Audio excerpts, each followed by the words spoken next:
Assalamualaikum warahmatullahi wabarakatuh. Salam sejahtera dan selamat pagi. Hadirin sekalian, selamat datang ke majlis penyerahan amanah fidyah setampit beras 1000 makna.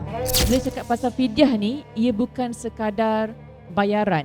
Ia adalah tentang tanggungjawab, tentang amanah antara kita dengan Allah Subhanahu Wa Taala.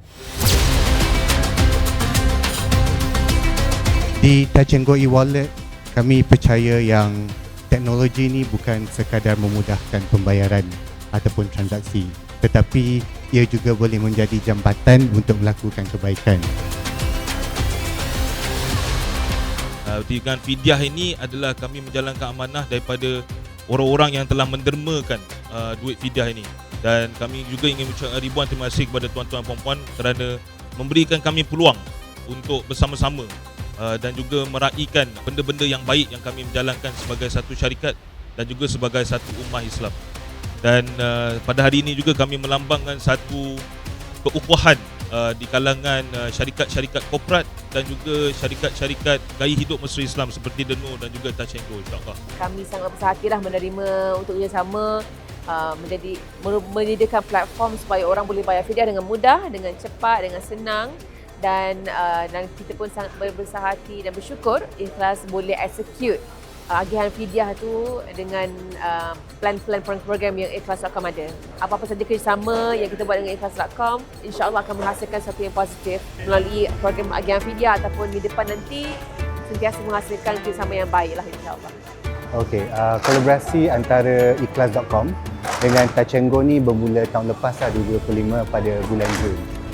Untuk tahun ini kami dah nampak memang dia punya perkembangan itu besar dan insya-Allah kami akan adalah kempen-kempen untuk memberi lagi awareness kepada pengguna untuk membayar zakat melalui Touch 'n Go. Ikhlas.com ni adalah satu nama yang sangat kuat dan dia memang usaha Ikhlas.com untuk menjayakan inisiatif-inisiatif seperti menolong golongan yang memerlukan, menolong rakyat adalah benda yang Touch 'n Go ni sangat committed dan ingin support lah untuk kempen-kempen dan inisiatif seperti begini. Sekampit beras 1000 makna. Memang betul sekampit beras tu tak adalah makna besar sangat. Tetapi kalau kita fikirkan bagaimana kita mengeratkan silaturahim itu penting pada Ramadan yang akan datang ni. Jadi kami di Ikhlas.com amat teruja kerana setiap tahun kami dapat melaksanakan satu tugas di mana wang-wang fidyah yang diberikan kepada kami sebagai satu tanggungjawab yang begitu besar untuk kami sampaikan kepada mereka yang memerlukan.